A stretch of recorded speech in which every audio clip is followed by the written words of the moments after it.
Jadi, menurut Om gimana untuk berkompetisi tim seperti yang mereka kejuaraan dunia atau Olimpiade itu memerlukan kualitas pemain yang betul-betul super. Lokal pemain kita belum bisa menjalani hal-hal itu. Memerlukan pemain yang betul-betul bagus kualitasnya. Tidak bisa hanya tergantung dari pemain lokal saja. Bukan meremehkan mereka, tapi level mereka belum sampai setingkat itu. Yang kamu lihat lah gitu ya. Yang membedakan pemain-pemain kita di sini sama di Belanda apa? Nih, lu sekarang baru mau kita kan kayak gitu ya ngomong tuh. Di IG-nya gitu. Ada aja. Kevin Dix belum nggak tahu ini gimana. Dulu waktu diwawancara gimana dia? Mau dia. Mau banget. Mau dia. Terus ini Rocky Gerung mengomentari masalah sepak bola dan dia katakan apa? Bahwasanya kemenangan karena naturalisasi adalah kemenangan yang memasukkan sensasi.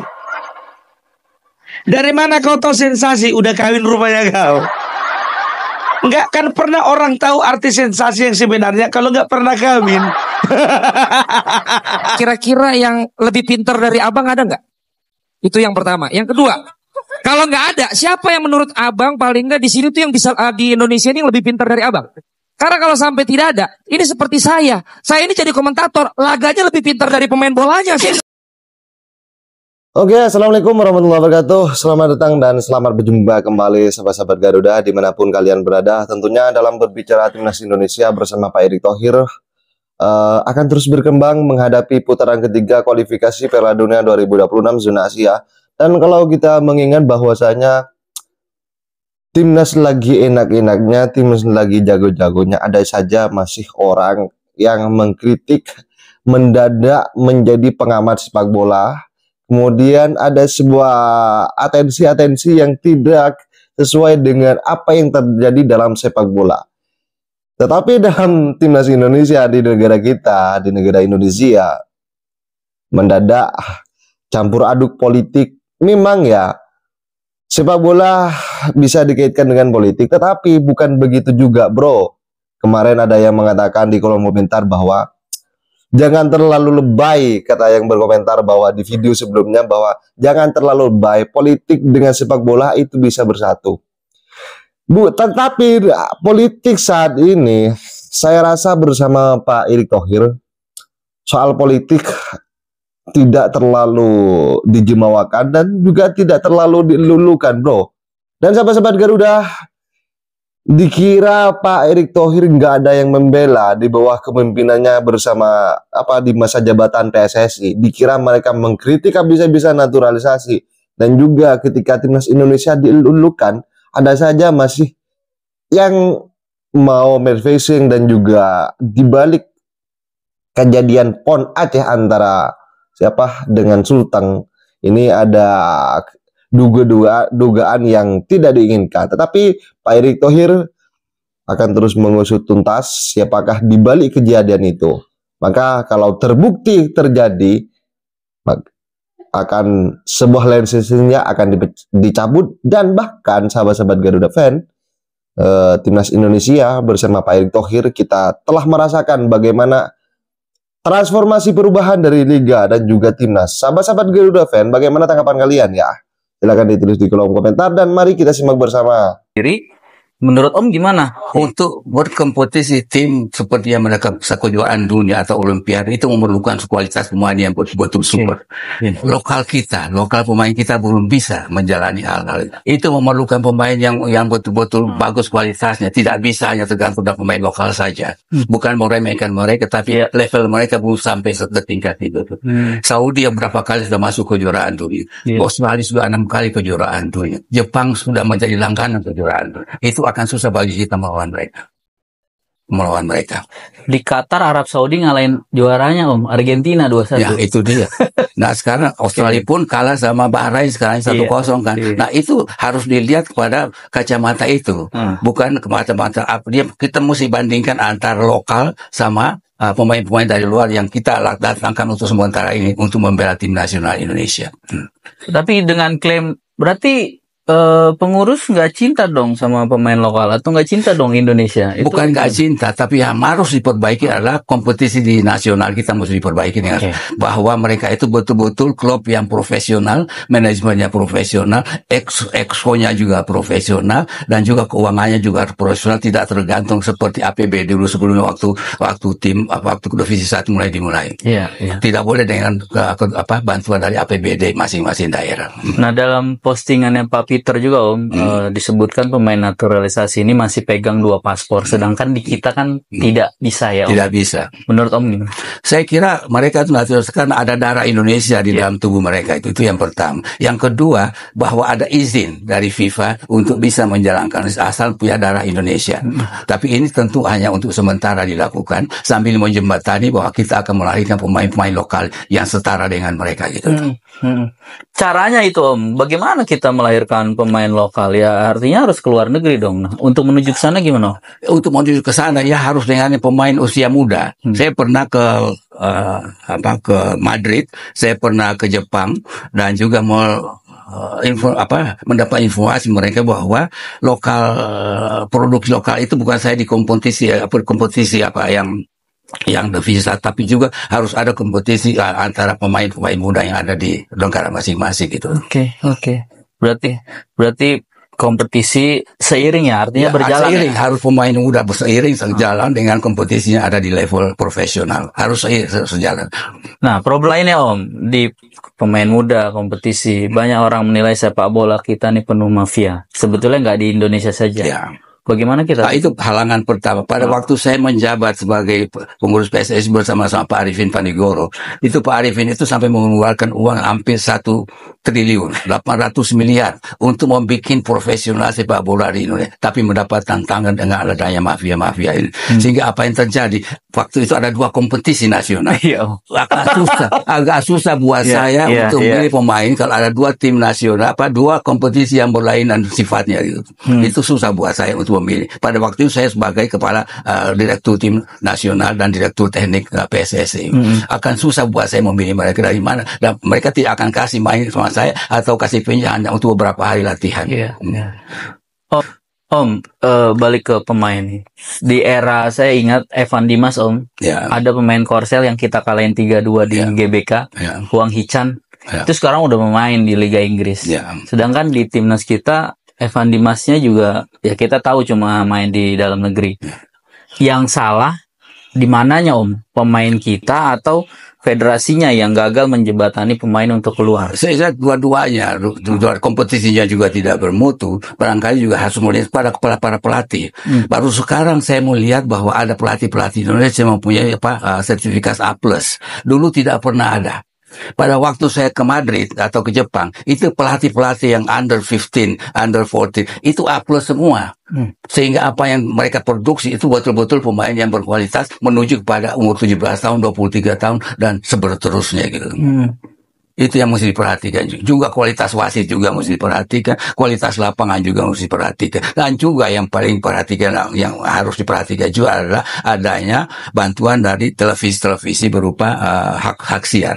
Nah, itu kadang-kadang kita udah bikin kontrak umpama 1 tahun 20 miliar, itu tidak terjadi. Karena apa?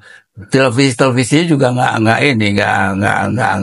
peka terhadap apa yang terjadi. Mereka bilang yang nonton sedikit, jadi saya kurangilah hak siar ini untuk PSSI gitu. Nah, hak siar ini mestinya dibagi kepada semua klub yang ada yang berkompetisi, tidak diambil oleh PSSI. Ya, orang baik dan sangat perhatian kepada olahraga. Dia pemain golf yang bagus ya. Nah, menurut Om apa sih maksudnya dia posting itu? Saya kira dia kepingin kita mempunyai tim yang bagus, tapi juga harus melihat juga kepada perkembangan sepak bola di Indonesia secara seutuhnya gitu. Memang naturalisasi tidak begitu baik, tapi itu hanya jembatan saja, hanya menjembatani. Seperti saya bilang tadi, seperti anak suami istri yang belum punya anak mengambil anak angkat untuk memancing untuk bisa melahirkan anak. Nah, Erik untuk melahirkan pemain nasional harus dipancing dengan pemain-pemain naturalisasi. Om, terakhir Om, pesan Juang nih, lu sekarang baru mau katanya, kita kan kayak gitu ya ngomong tuh di IG-nya gitu. Ada aja. Kevin Dix belum nggak tahu ini gimana. Dulu waktu diwawancara gimana dia? Mau dia. Mau banget. mau dia. Back kanan. Kiri kanan ya tengah.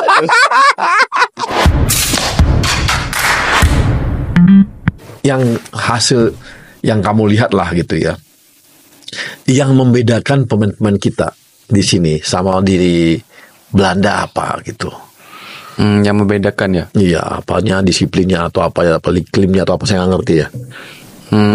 Kalau mungkin secara garis besar mungkin disiplinnya ya. Sana mungkin emang lebih teratur. Iya. Dari segi infrastruktur tadi, terus dari segi klub juga pasti kan ada tempat fasilitas yang standar, ada juga suplemen, terus nutrisionis. Suplemen juga iya ya. Ya nutrisionis juga. Nutrisionis ya, Terus ya jam-jam latihan udah teratur. Iya. Jadi mereka otomatis harus mengikuti kegiatan itu kan. Yusa selama main di sana ini enggak seperti Yusa atau anak-anak lainnya di Belanda itu dia latihan pribadi juga, di samping ada latihan klub dia latihan private dia sendiri juga. Ya. Ada juga. Ada juga.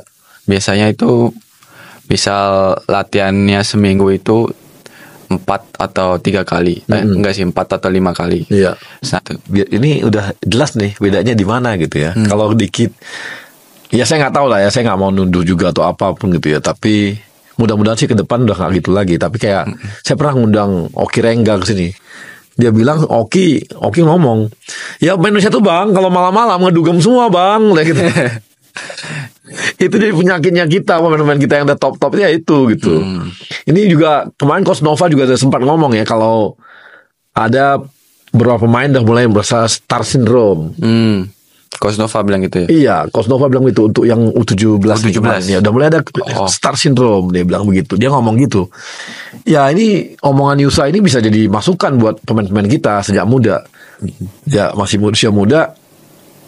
Di Belanda itu mereka free time itu justru dipakai untuk latihan private ya. Private. Jadi mereka menambah waktu private-nya untuk menambah kapasitas otot gitu ya. Tapi itu semua harus diimbangin juga sama nutrisi. Oh, nutrisi ya juga. pasti. Jadi nggak bisa tuh makan gorengan atau. Nah itu disiplin. Wah itu gila disiplinnya banget ya. Banget.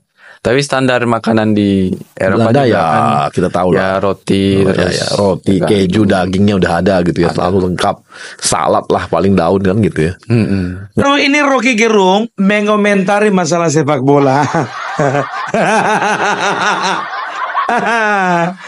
Dan dia katakan apa? Bahwasanya kemenangan karena naturalisasi adalah kemenangan yang memasukkan sensasi.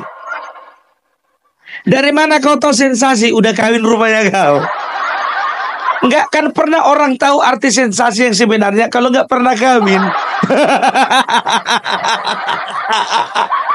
Sok ngerti kau sensasi. Sok ngerti. Umur kau boleh tua, tapi masalah sensasi kau tanya sama aku. Aduh. Satu-satu dulu selesaikan. Jet pribadi belum selesai.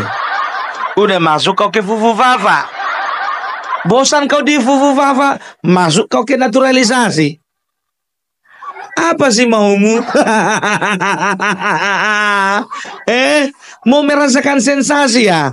Masuk ke aplikasi hijau.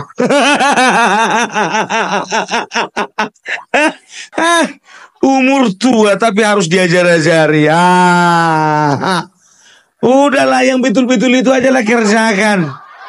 Komentari aja lah masalah negara ini, tapi gak usah ikut sepak bolanya. Sebetulnya memang betul, siapapun berhak mengomentari sepak bola, termasuk Opung Parbela juga ya kan. Tapi tolonglah kasih semangat yang positif kepada timnas dan juga kepada supporter sepak bola Indonesia. Kalian kan begitu, mau ngomongin masalah bangsa, pesimis. Mau masalah pembangunan ibu kota Nusantara, pesimis. Sepak bola juga pesimis.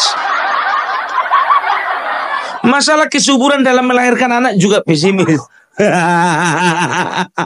Ya pesimis lah, belum nyoba. Itu makanya kau nggak mengerti bagaimana perasaan anak-anak muda ya, yang mengejar cita-citanya demi ya mengharumkan nama bangsa. Kayak mana kau mau mengerti perasaan anak-anak muda? Anak aja nggak punya. Makanya belajar dulu kau punya anak, baru kau mengerti bagaimana perasaan anak-anak muda.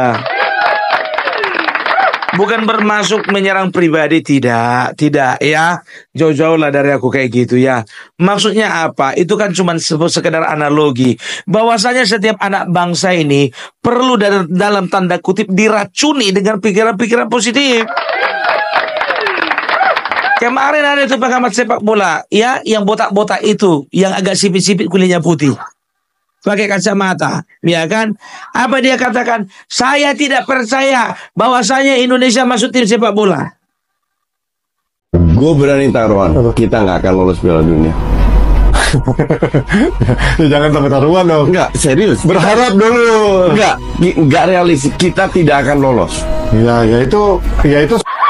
Yakin aku 5 hari 5 malam gak keluar rumah dia. Gak keluar rumah. Perhatikan kalian, gak keluar rumah. Itu dia. Jadi kalau kita itu jujur saja lah. Sekarang begini, Sintayong yang menjadi pelatih yang bukan orang Indonesia, dia orang Korea. Dia aja punya mimpi besar untuk bangsa ini. Kau Rocky Gerung asli, kau putra Manado.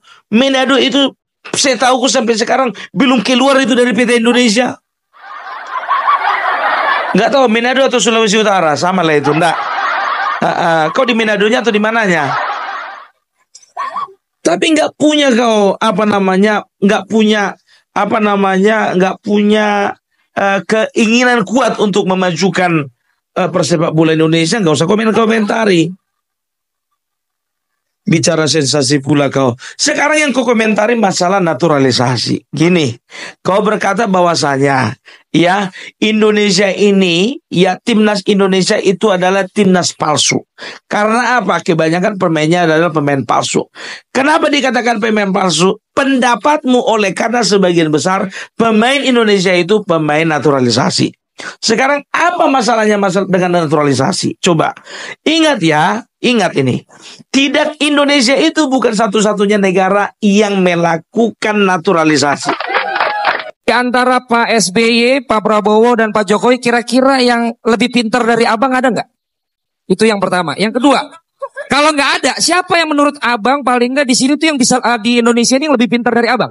Karena kalau sampai tidak ada, ini seperti saya ini jadi komentator, laganya lebih pintar dari pemain bolanya. Saya sering komentarin orang. Mereka lewat pasal 20, artinya untuk kepentingan negara, tapi ini nggak main untuk timnas gitu. Nah, di masa lalu itu yang saya bilang sebelum zamannya Pak Erick Thohir, itu patut diduga, ya ini hasil riset saya ya, patut diduga itu untuk kepentingan klub. Nah, tentang para pemain yang diduga loh ya, punya 2 paspor, saya itu tahu. Maksudnya dugaan ini bukan kemarin ramenya. Saya ingin menanyakan, bukan harapan lagi dari Mas Eko. Kalau harapan kita semua bisa lolos ke Piala Dunia. Tapi kalau menurut Mas Eko dengan melihat setup sekarang, dari timnas kita setupnya, begitu banyak pemain-pemain yang berkualitas, yang bermain di luar negeri, peluangnya seperti apa untuk timnas kita lolos ke Piala Dunia? Christian Gonzalez pasang badan untuk pemain keturunan Indonesia.